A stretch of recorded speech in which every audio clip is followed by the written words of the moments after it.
बोलो श्री कृष्ण भगवान की जय।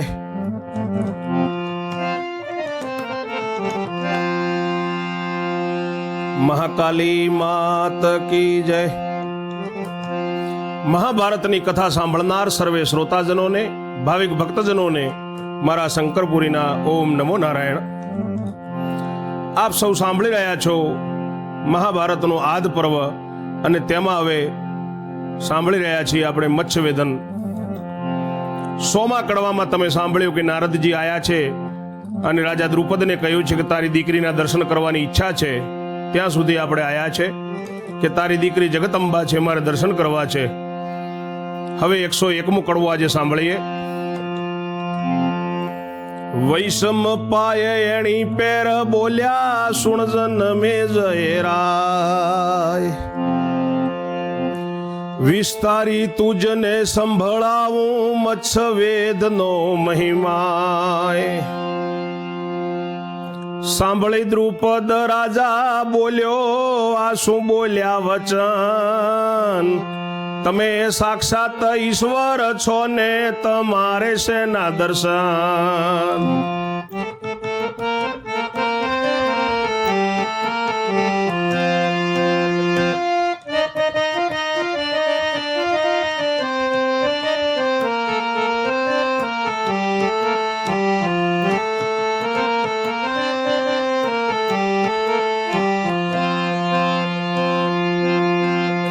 પામર પ્રાણી પુત્રી મારી તે મોટી કેવી, નારદ કહે જગત અંબા ખપ્પર જોગણી દેવી।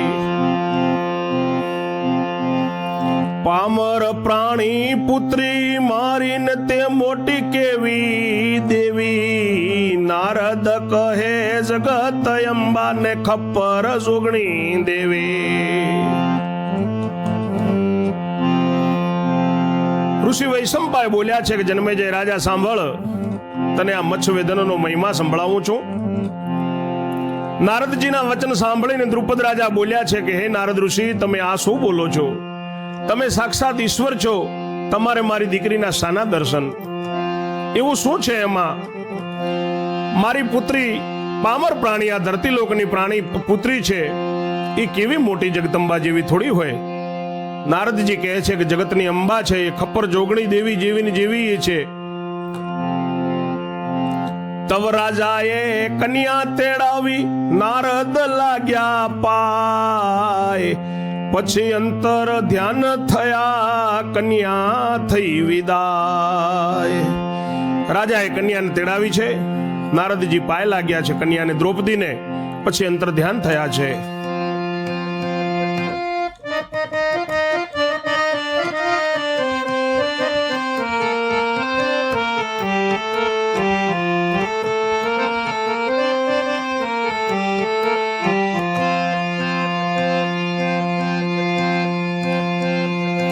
બીજે દિવસે વેદ વ્યાસજી આવ્યા દ્રુપદને ઘેર, બીજે દિવસે વેદ વ્યાસજી આવ્યા દ્રુપદને ઘેર।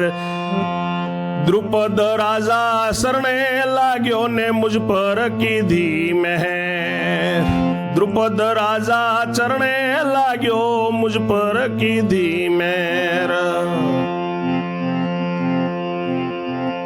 વ્યાસજી કહે નિમિત્ત માત્ર દ્રૌપદી પુત્રી તારી, તેના દર્શન કરવા માટે આવ્યો છું પ્રેમધારી।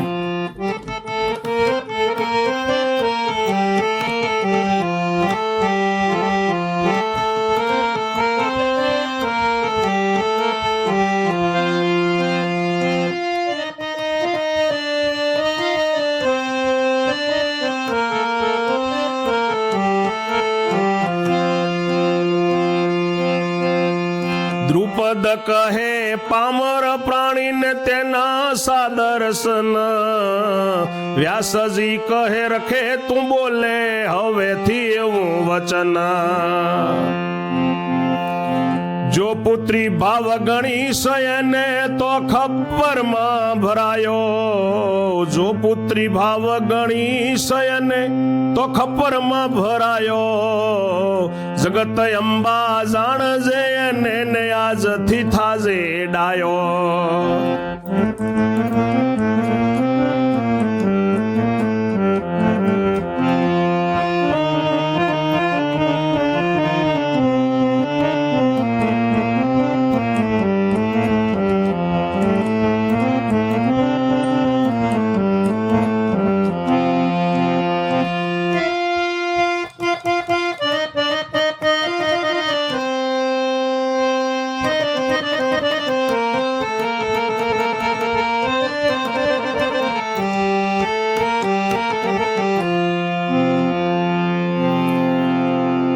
દિવસ થયા અને ફરી વેદ વ્યાસજી આયા છે દ્રુપદજીના ઘરે.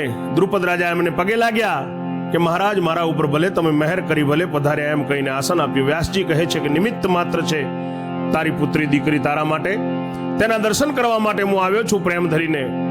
દ્રુપદ કહે છે કે વ્યાસ મુનિ મારી પુત્રી તો પામર છે, તેના વળી શા દર્શન? વ્યાસજી કહે છે કે રખે તું આવું બોલે, હવેથી હું વચન ના બોલતો. જો એને પુત્રી ભાવ ગણીશ તો એ તને ખપ્પરમાં ભરશે, એને જગતંબા જાણજે તું અને આજથી ડાયો થજે. પછી દ્રુપદે દ્રૌપદીને તેડાવી પોતાને ઘેર. વ્યાસજીએ નમસ્કાર કીધો ને સ્તુતિ કરી બહુ પેર. પછી દ્રુપદે દ્રૌપદીને તેડાવી પોતાને ઘેર. વેદ્ય વ્યાસજીએ નમસ્કાર કીધો ને સ્તુતિ કરી બહુ પેર. દ્રૌપદી વ્યાસજીને નમી પછી થઈ વિદાય. વ્યાસજીએ પેર પૂછવા માંડીને સાંભળ દ્રુપદ રાય.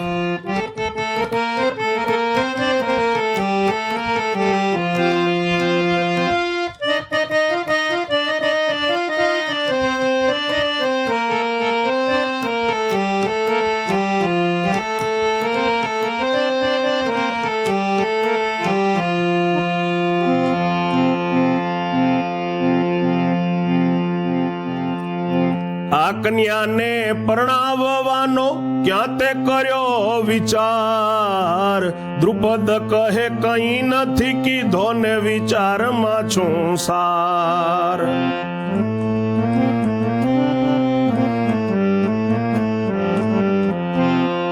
કોઈ કુળવંતો ને રૂપવંતો ધનવંતો મળી આવે.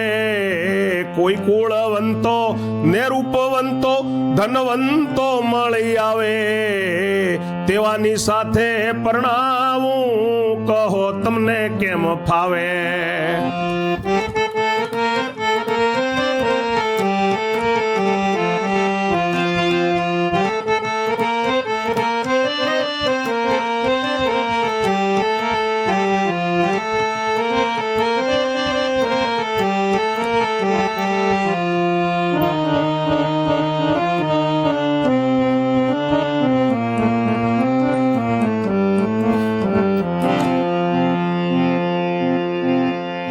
વ્યાસજી કહે કોણ કુળવંતો ને કુળવંતની શીરીત. વ્યાસજી કહે કોણ કુળવંતો કુળવંતની શીરીત.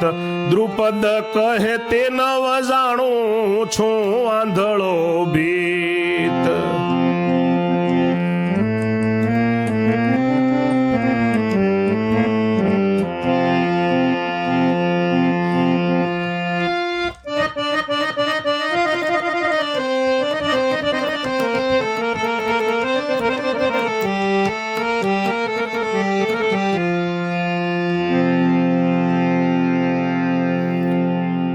દ્રૌપદી વેદ વ્યાસજીને નમીને પછી વિદાય થઈ છે. વ્યાસજીએ એને પૂછવા માંડ્યું દ્રુપદ રાજાને કે સાંભળ દ્રુપદ રાજા, આ કન્યાને પરણાવવાનો તે ક્યાં વિચાર કર્યો છે? દ્રુપદ રાજા કહે છે કે મહારાજ હજી સુધી કાંઈ વિચાર કર્યો નથી અને હું વિચારમાં છું. પ્રભુ કેમ કરે છે બસ રોજ વિચાર કરું છું કે દીકરી હવે મોટી થાય છે, એને ક્યાં કુળવંતામાં ક્યાં પરણાવું. કોઈ કુળવંતો હોય, કોઈ રૂપવંતો કે કોઈ ધનવંતો મળી આવે તેવાની સાથે પરણાવું. તમને કેવું લાગે છે ઋષિવર, તે તમે કહો. વેદવ્યાસજી કહે છે કે કુળવંતો કોણ છે અને કુળવંતાની શી રીત છે, દ્રુપદ રાજાને પૂછે છે. ત્યારે દ્રુપદ રાજા કહે છે કે મહારાજ, એ હું જાણતો નથી, હું આંધળો ભીત છું. ત્યારે વેદવ્યાસજી શું કહે છે?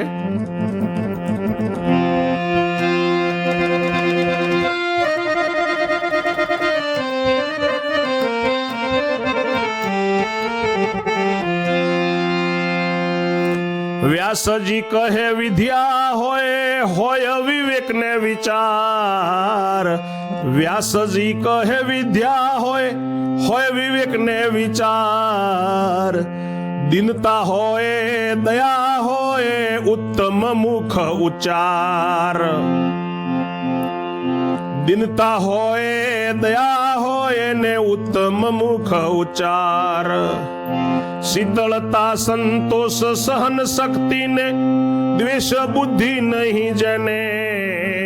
શીતળતા, સંતોષ, સહન શક્તિ ને દ્વેષ બુદ્ધિ નહીં જેને. સર્વ સદગુણ સારા જેમાં કુળવંતો કેવો તેને. સર્વે સદગુણ સારા જેના કુળવંતો કહેવો તેને. એવો પુરુષ જોયા વિના દેશો નહીં કન્યાદાન. એવો પુરુષ જોયા વિના દેશો કન્યાદાન. તો એના ખબર વિશે ભરાસો રાજના.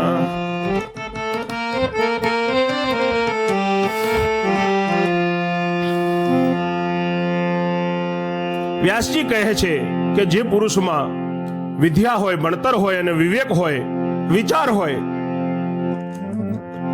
દિલમાં દયા હોય, દિન દુખિયાની સેવા કરવાની ભાવના હોય અને એના મુખથી ઉત્તમ શબ્દો નીકળતા હોય, સરસ વાણી બોલતો હોય, જેનામાં શીતળતા હોય અને સહન શક્તિ હોય, કોઈની પ્રત્યે દ્વેષ બુદ્ધિ ન હોય, એ બધા ગુણ જેની અંદર હોય એને કુળવંતો કહેવાય. એવો પુરુષ જોયા વિના તમે જો કન્યાદાન આપશો આ દ્રૌપદીનું, તો એના ખપર વિશે તમે ભરાશો રાજન. એવું વચન વેદ વ્યાસજીએ દ્રુપદને કીધું છે.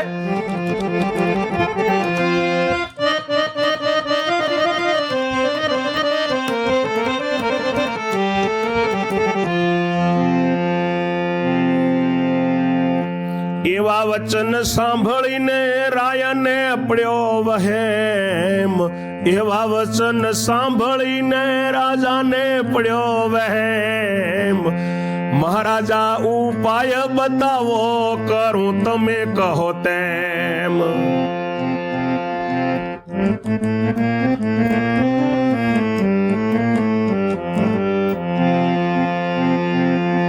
વ્યાસજી કહે મચ્છવે ધન કરે પુરુષ જે.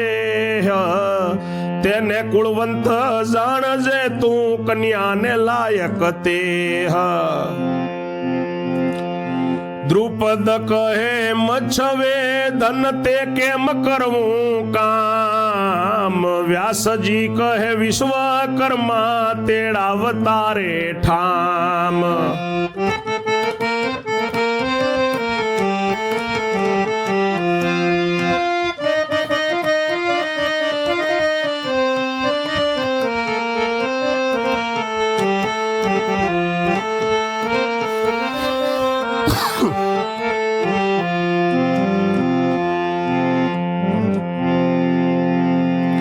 તેમને કહેજો મચ્છવેદ રચના રચી આપો મહારાજ. એટલે તે રચી આપશે, તું કરજે પછી એક કાજ.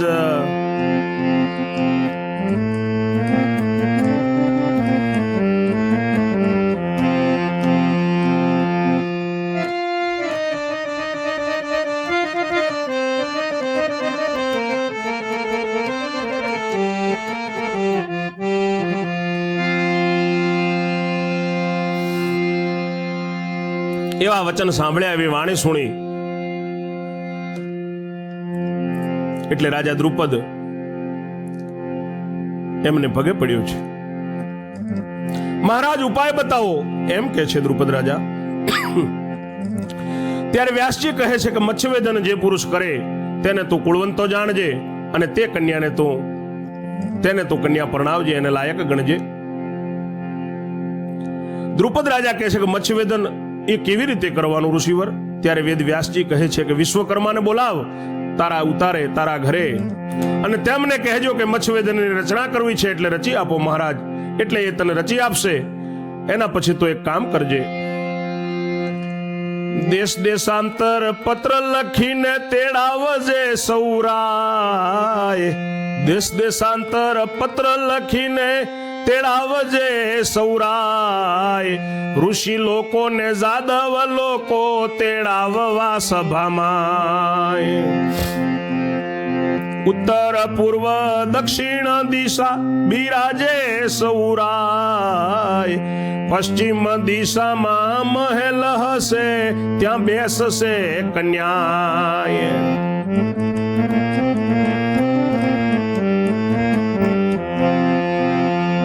સભાની વચમાં જળ ભરીને, સભાની વચમાં જળકુંડ હશે તેમાં કાષ્ટનો સ્તંભ. સભાની વચમાં જળકુંડ હશે તેમાં લોખંડ સ્તંભ. માફ કરશો, સભામાં વચમાં કુંડ હશે ને તેમાં લાકડાનો સ્તંભ. દ્વાદશ ગાઉનો ઊંચો તે ચડી શકે દંભ. છેક છેડે 100 સરીખો ને અગ્ર હશે એક સ્વચ્છ. તેના ઉપર સુવર્ણ કેરું સ્વામણનું મચ્છ. થાંભલાને અર્ધે ભાગે અડધા ખીલાને ત્રાસા. થાંભલાને અડધે ભાગે અણી ઉપર ખીલાને ત્રાસા. સોનાની સાંકળે ત્રાજવા બે દ્રષ્ટિ પડે ચોપાસ.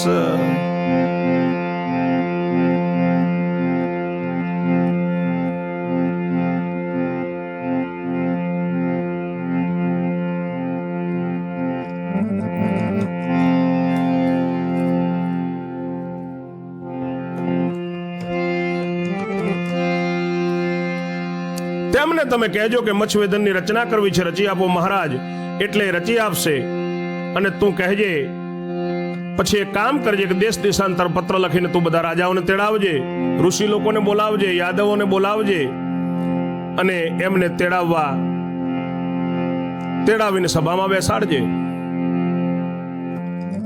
ઉત્તર પૂર્વ દિશા બિરાજે બધાય જાદવો સભામાં બિરાજે. પશ્ચિમ દિશામાં મહેલ હશે ત્યાં કન્યા બેસશે. સભાની વચમાં એક જળનો કુંડ હશે તેમાં લાકડાનો મોટો થાંભલો હશે, 12 ગાઉ તે ઊંચો હશે. એની ઉપર કોઈ જ ચડી ન શકે તેવી પ્રકારનો એ દંભ હશે. અને છેક છેડે 100 જેવો અણી હશે એની ઉપર, અને તેની ઉપર એક ખીલો હશે મારેલો આડો સુવર્ણનો.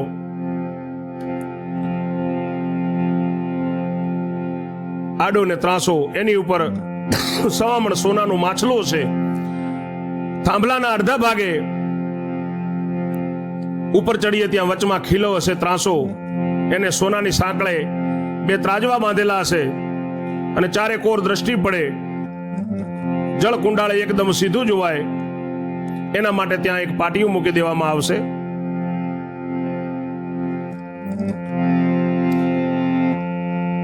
જળ કુંડાળે સ્તંભે જવા પાટિયા મૂકી દેવા. ચડનારો બાથ સ્તંભને દે તવતે તાણી લેવા. તે રીતની રચના હશે ત્યાં ભરાય સર્વે સભાય. તે વેળા તારે ઊભા થઈને બોલવો સભામાં. એ થાંભલાની નીચે જળનું કુંડ હશે જે ખૂબ જ ઊંડું હશે, એકદમ ચોખ્ખું એમાં પાણી હશે. અને જળકુંડામાંથી થાંભલા ઉપર ચડવા માટે આડા પાટિયા મૂકવામાં આવશે. અને એ પાટિયા જેવી થાંભલાને બાથ ભીડાવશે, ચડનાર એટલે લઈ લેવામાં આવશે. પછી એને ઉપર ચડવું છે 12 ગાઉ.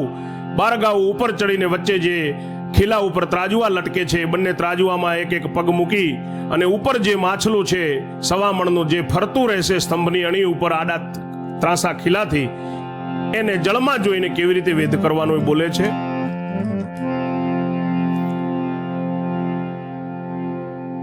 ત્યારે તારે સભામાં એવી રીતે સભા ભરાણી છે, ત્યારે તારે સભામાં બોલવાનું છે. એમ કહે છે ઋષિ, તે વેળા તારે ઊભા થઈને બોલવું સભામાં, કહીએ મારી વાત સુણીને પછી ઉઠજો કોઈ, તે વિના જો ઉઠશો તો નિષ્ફળ ફેરો હોય. તારે સભામાં ઊભા થઈને બધાને કહેવું કે મારી વાત બધા સુણજો, સાંભળજો, સાંભળ્યા વગર તમે ઉઠશો આ મચ્છવેદ કરવા તો નિષ્ફળ ફેરો હશે તમારો. જેમ શરત છે એ રીતે જ કરવાનું છે એવું કહે છે. એમ કહીને એવું કહેવું ઊભો થશે જે રાય, સભામાં વસ્ત્ર આભૂષણ કાઢીને કરવી ઉઘાડી કાય, જંગા કટીનો કચ્છ રાખવો ને હૈયે ધરવી હું, બાણનો ભાથો ને વગર ચડાવ્યો ખભે લેવું ધનુષ્ય, તે પછી કુંડને પાટીએ જાવું ને સ્તંભ ને દેવી બાથ, સેવકો પાટિયું તાણી લેશે ને ચેતી રહેજો નરનાથ.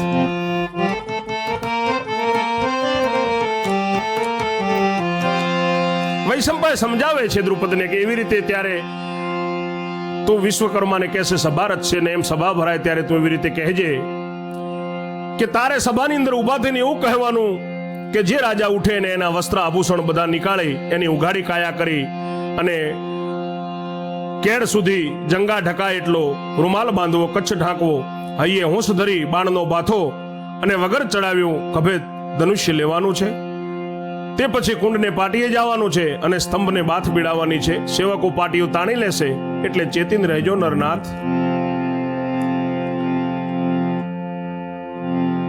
સેવકો પાટીયું તાણી લેશે ને ચેતી રહેજો નરનાથ. પછી સ્તંભને સટગાવું જાવું ને 3 ઘટી કામ ચડવું, પછી સ્તંભે સટગાવું જાવું 3 ઘડી કામ ચડવું, આડા ખીલાને ત્રાસ છે તેના ત્રાજવા વિશે પડવું,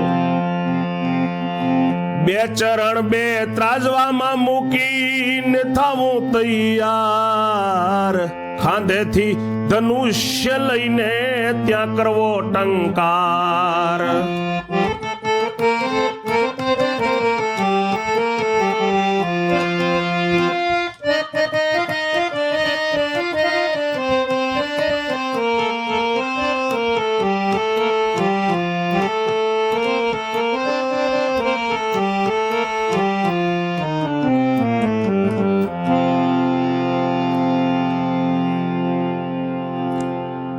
પછી સ્તંભને બાથ ગાલીને સ્તંભની ઉપર ચડતા ચડતા 6 ગાઉ સુધી જવું, 3 ઘડીની અંદર ચડી જવું. 6 ગાઉ જો ત્યારે જે આડા ખીલા ત્રાસા છે તેના જે ત્રાજવું લટકે છે ત્રાજવામાં પડવું, 2 પગે ત્રાજવામાં મૂકી અને તૈયાર થવું, ખભેથી ધનુષ્ય લઈ અને ત્યાં ટંકાર કરવો ધનુષ્યનો. તે પછી 1 બાણ લેવું ઘણા કસાવધ હોવું, મચ્છનો પડસાયો જળમાં પડે માટે જળમાં જોવું, તે જળમાંથી મચ્છ તાણીને મારવું બાણ ગગન, તે બાણ જઈને મચ્છ કેરું વિધે એક લોચન.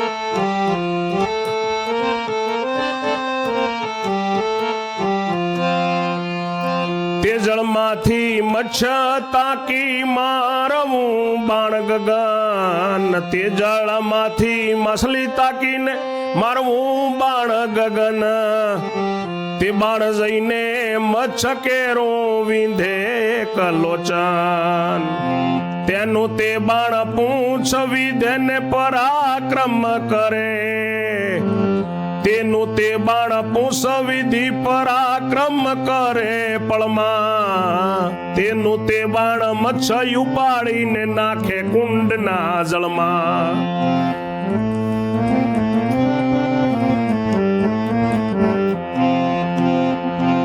એવી રીતે ત્રાજવામાંથી કહેલું પરાક્રમ કરે, તે પુરુષ કન્યાને લાયક દ્રૌપદી તેને વરે.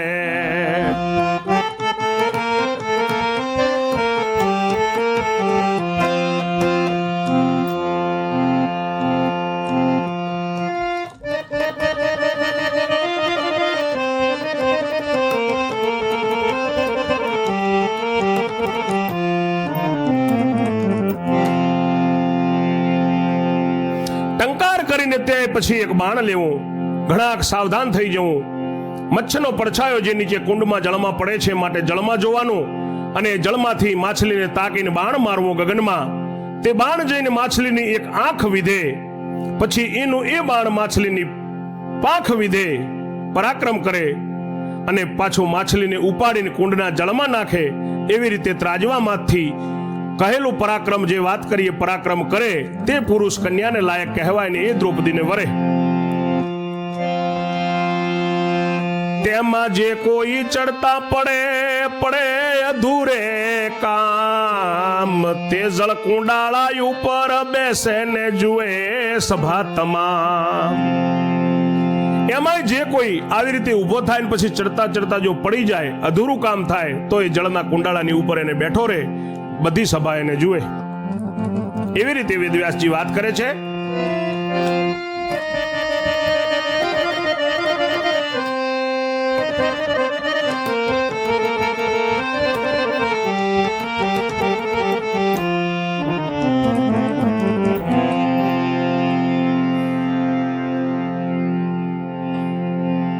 કાષ્ટનું આસન આપવું એને બેસે ઉઘાડે શીશ, તે પણ પહેલેથી કહી દેવું ને પાછળથી નહીં રીશ. જે અધૂરું કામ કરે, જળના કુંડાળે બેસે, લાકડાના આસન ઉપર બેસે અને ઉઘાડે માથે બેસે, એ પણ પહેલેથી કહી દેવું એટલે પાછળથી કોઈને રીશ ન ચડે. એ રીતે મચ્છવેધ કરાવીને દેજે કન્યાદાન, એવું કહીને વ્યાસજી તો થયા અંતર ધ્યાન.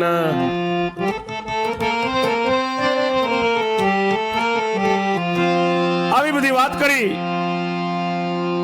અને એ રીતે તું મત્સ્યવેદન કરાવજે ને એ રીતે કન્યાદાન કરજે, એવી વાત કરીને વેદવ્યાસજી અંતર ધ્યાન થયા. એટલે રાજાને ચટપટી પેઠીને કરવાય લાગ્યો વિચાર, પોતાના બે પુત્ર બોલાવીને કયા સૌ સમાચાર.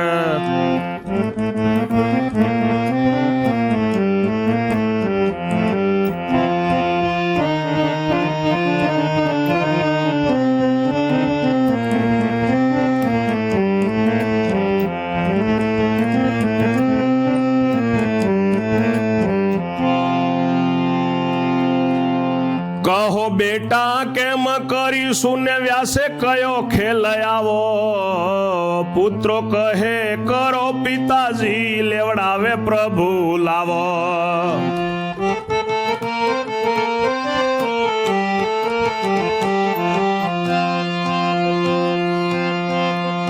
તવ દ્રુપદે ધ્યાન ધરીને તેડ્યા વિશ્વકર્માએ, કહ્યું કે મત્સ્યવેધની સભા રચીને પૂર્ણ કરો ઈચ્છાએ.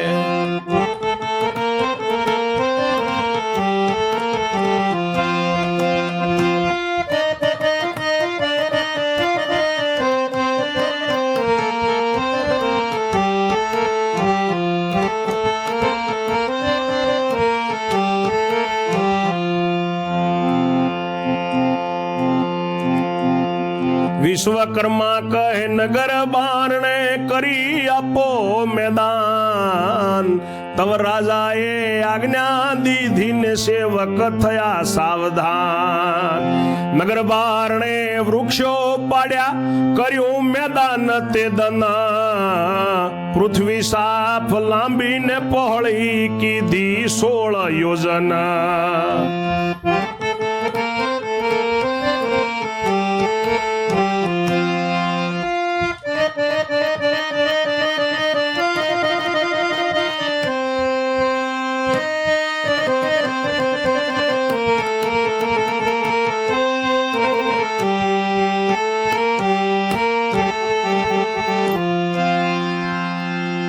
ચટપટી પેઠી એટલે વિચાર કરવા લાગ્યો. દ્રુપદ રાજા પોતાના 2 પુત્રો બોલાવી અને બધી વાત કરી છે. કહો બેટા, હવે કેમ કરશો?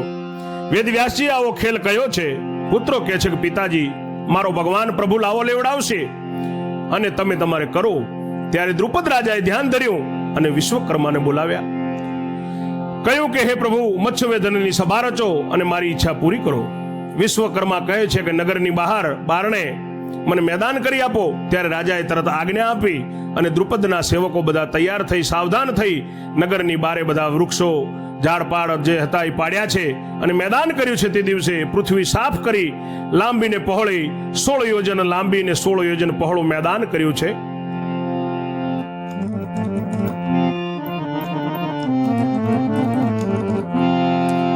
સોળ યોજન પૃથ્વી કરી સરખી શોભાયમાન. વ્યાસ વલ્લભ એમ ઉચરે શ્રોતાઓ દેજો ધ્યાન. હવે આગળ આપણે વાત કરશું 102માં કડવામાં. ત્યાં સુધી મારી વાણીને હું વિરામ આપું છું. આપ સર્વેને જય જય શ્રી રણછોડ. ઓમ નમો નારાયણ.